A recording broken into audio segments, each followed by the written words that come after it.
আসসালামু আলাইকুম রহমতুল্লাহি বরকাতুহ। মৌলভী টেক মাদ্রাসা রামপুরা থেকে আমি মোহাম্মদ আরিফ একটা আবেদন নিয়ে আপনাদের সামনে 2-4 মিনিট একটু কথা বলবো। আউযু বিল্লাহি মিনাশ শাইতানির রাজিম। বিসমিল্লাহির রহমানির রহিম। ইকরা বিসমি রাব্বিকাল্লাযী খালাক খালাকাল ইনসানা মিন আলাক। সাদাকাল্লাহুল আযীম। মাদ্রাসার গুরুত্ব কত শুধু কোরআন শরীফের এই আয়াতটুকুই যথেষ্ট যে মাদ্রাসাগুলোতে কোরআন হাদিসের চর্চা হয়। কোরআন হাদিসের চর্চা যতদিন থাকবে তো কোরআন হাদিস ততদিন দুনিয়াতে থাকবে, মানুষের জীবনে ইসলাম থাকবে। কোরআন হাদিসের চর্চা বন্ধ হয়ে যাবে, আলেম তৈরি হওয়া বন্ধ হয়ে যাবে, মানুষের জীবন থেকে ইসলাম চলে যাবে। এজন্য কোরআন হাদিসের চর্চা কেন্দ্রগুলো হচ্ছে ইসলামের পাওয়ার, এখান থেকে ইসলাম ছড়ায়। এজন্য আল্লাহ পাক সর্বপ্রথম যে কোরআনের আয়াত নাজিল করেছেন, ইকরা বলেছেন পড়ো। হ্যাঁ, প্রথম দিন যখন এই আয়াত নাজিল হয় আল্লাহ তাআলা এটা বলেন নাই যে ঈমান আনো, নামাজ আদায় করো, রোজা রাখো। হ্যাঁ, বলে এগুলো পড়তে গেলেও আমার ইলিম লাগবে, ঈমান আনতে ইলিম লাগবে, নামাজ পড়তে ইলিম লাগবে, রোজা রাখতে ইলিম লাগবে। সবার আগে দরকার ইলিমের। এই জন্য আল্লাহ পাক কোরআন শরীফের সর্বপ্রথম আয়াত যে 6 আয়াত নাজিল করেছেন, 2 বার বলেছেন ইকরা, তুমি পড়ো। আবার কলমের কথা বলেছেন, শিক্ষকের কথা বলেছেন, ছাত্রের কথা বলেছেন।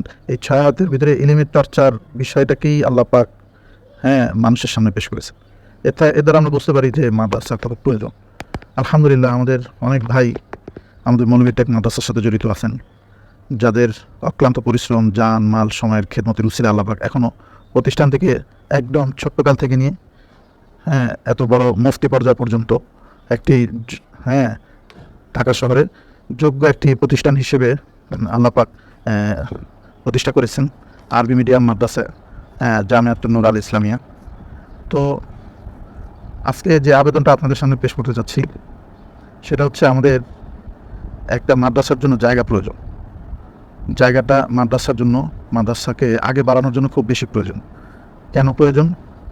কারণ আমরা বর্তমানে মাদ্রাসা চালাতে বাধাগ্রস্ত হচ্ছি। আসলে যে মাদ্রাসাগুলো কমিটি নিয়ন্ত্রিত, তো কমিটি যদি দিনদার, আল্লাহওয়ালা, দরদি, ইসলামের বুঝ রাখনেওয়ালা হয়, তখন ওই কমিটির দ্বারা ছোট মাদ্রাসা বড় হয়, বিশাল খেদমত আঞ্জাম দিতে পারে সারা দেশে। কিন্তু কমিটি যদি এর বিপরীত হয় তো বড় মাদ্রাসাগুলো ভেঙে টুকরো টুকরো হয়ে যায় এবং খেদমত করতে বাধাগ্রস্ত হয়।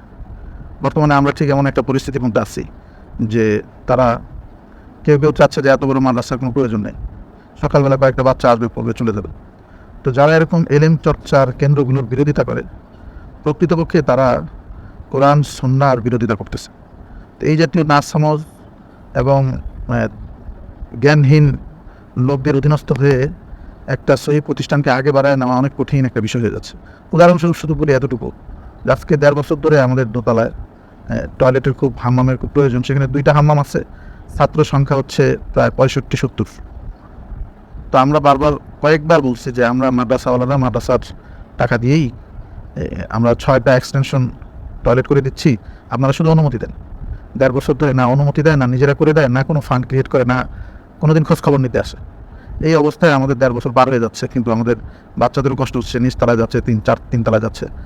এইভাবে এটা একটা উদাহরণস্বরূপ বললাম। এরকম আরও অনেক বাধার মুখোমুখি হয়ে আছি, যাদের কয়েকজনের ভাষা সবসময় এরকম যে এত বড় মাদ্রাসার প্রয়োজন নাই।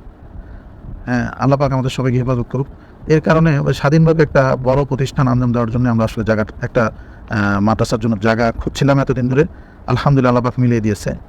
তো যে সমস্ত ভাইরা বরাবর আমাদের মাদ্রাসার জন্য জানমাল সময় দিয়ে খেদমত করে যাচ্ছেন, জনাব আলহাজ ইউসা ভাই, জনাব আলহাজ মোহাম্মদ ভাই, মুন্না ভাই, রাফি ভাই, মেহেদি ভাই, জনাব হাজি সোহেল ভাই ওয়ারির, জনাব নাফিউর রহমান বাবু, আশিফুর ভাই, আলী আদনান ভাই, নাকিব ভাই, জনাব হামিম সাহেব, অনুপম ভাই, জয়নাল ভাই গার্মেন্টসে, আকিদুল ভাই, নওয়াব ও শিহাব গ্রামীণ ফোন, তারপরে জনাব জাহাঙ্গীর ভাই বিমান, জনাব আবু বকর জেম ভাই, জনাব জাহাঙ্গীর ভাই বিমানের, জনাব আবু বকর জেম ভাই সি ব্লকের। এরকম আরও অনেক ভাই আছেন যারা আজকে দীর্ঘদিন যাবৎ আমাদের মৌলভী টেক মাদ্রাসায় দিনের বিভিন্ন কাজে ওনারা সবসময় দৌড়ে আসেন। এবং শুধু ওনারাই আসেন না, ওনারা আরও ভাইদেরকে নিয়ে আজকে আমাদের এই প্রতিষ্ঠানটার যত মুখী দিনের কাজ হচ্ছে সব খেদমতের ভিতরে কমবেশ তারা জানমাল সময় লাগিয়ে যাচ্ছেন। আল্লাহ তাআলা সকলের জানমাল সময়ের ভিতরে বরকত দান করেন, নেক মাকাসেদ পুরা করেন, আখিরাতে নাজাতের জরিয়া বানিয়ে দেন। তো আজকে যে কথাটা বলার, যে আমরা আলহামদুলিল্লাহ আল্লাহ পাকের ইচ্ছায় এই মেরাদিয়া বাজারের পরে নন্দীপাড়া খিলগাঁও থানার ভিতরে একটা 7 কাঠার একটা প্লট আমরা পেয়েছি। যেই 7 কাঠার প্লটটার প্রত্যেক কাঠা রেজিস্ট্রেশন সহ প্রায় 24 লাখ টাকার মতো পড়ে। টোটাল খরচ পড়বে এই 7 কাঠা কিনতে 1,68,00,000 টাকার মতো প্রায়। আল্লাহ তাআলা এই টাকাগুলো সহজে পরিশোধ করার তৌফিক দান করেন। আল্লাহর উপর ভরসা করে আমরা 10 লাখ টাকা ইতিমধ্যে বায়না করে ফেলেছি। এখানে বলে রাখা ভালো যে মাদ্রাসার সাথে আরও একটা প্লট 7 কাঠার আছে, যার কারণে ওই ভাইরাও সহযোগিতা করতেছেন, ওনাদের প্লটের টাকাও শোধ দিচ্ছেন, আবার মাদ্রাসাওয়ালারাও দিচ্ছে। তো আমরা এই পর্যন্ত গত বৃহস্পতিবারে আমরা মাদ্রাসার পক্ষ থেকে 3 লাখ টাকা দিয়েছিলাম, আর ওই পাশের প্লটওয়ালারা দিয়েছেন 7 লাখ টাকা, এইভাবে 10 লাখ টাকা পুরো করা হয়েছে। তো এইবার ওনারা আসলে আমাদের কাছে প্রথমে হাত বায়না যেটা, সেটা কমপক্ষে 20 থেকে 25 লাখ টাকা দাবি করেছেন। তো আমরা 20 লাখ টাকা দেওয়ারই ফিকিরে আছি। তো 10 লাখ দেওয়া হয়েছে, আর 10 লাখ টাকা আগামীকাল সোমবারে তারা দিতে বলেছে। আমরা হয়তো সোমবারে ম্যানেজ করতে কষ্ট হলে মঙ্গলবার অবশ্যই দিতে হবে বাকি 10 লাখ টাকা। এই 10 লাখের ভিতরে প্রায় মাদ্রাসার দিতে হবে 6 থেকে 7 লাখ টাকা মাদ্রাসার দিতে হবে। এই জন্য সকল ভাইয়ের কাছে একটা বিনীত আরজ যে আমরা আসলে এই টাকাগুলো উঠানোর যে প্রক্রিয়া পরামর্শ সাপেক্ষে হয়েছে, সেটা হচ্ছে এই যে 1,68,00,000 টাকা। তো আমরা 168 জন ভাই যদি 1 লাখ টাকা করে নিয়োগ করি, মানে এক একটা শেয়ার 1 লাখ টাকার এক একটা শেয়ার, আমরা নিজের পিতামাতার ইসালে সওয়াবের নিয়তে, নিজের আখেরাতের সঞ্চয়ের জন্য, সদকায়ে জারিয়ার জন্য আমি 1 লাখ টাকা পরিমাণ জায়গা মাদ্রাসার জন্য দান করলাম। এখানে একটা মাদ্রাসা সংলগ্ন ভিতরে মাদ্রাসার অধীনস্থ একটা মসজিদও হবে, এজন্য মাদ্রাসা মসজিদ দুটোটাই উল্লেখ করে আমি দান করতে পারি। তো আমরা হিসাব করে দেখেছিলাম যে 1 লাখ টাকা প্রায় 30 স্কোয়ার ফিটের মতো জায়গা হয়। এতটুকু জায়গা আমি মাদ্রাসার জন্য, মসজিদের জন্য দান করলাম। এতে করে সদকায়ে জারিয়া হিসেবে আমি মৃত্যুর পরেও এর সওয়াব পাবো। আমার পিতামাতার জন্য যদি দান করি একটা শেয়ার, তারপরে আমার আত্মীয় স্বজনের জন্য বা কাউকে উৎসাহ দিয়ে তাকেও আমি রাজি করলাম। এইভাবে 168 জন ভাই যদি হয়ে যায়, আমাদের এই জায়গার টাকাটা পরিশোধ হয়ে যায়। আলহামদুলিল্লাহ, এক মজলিসে 15 জন নিয়ত করেছেন, 15 জন না, প্রায় 18-19 জন নিয়ত করেছেন 1 লাখ টাকা করে দিবেন।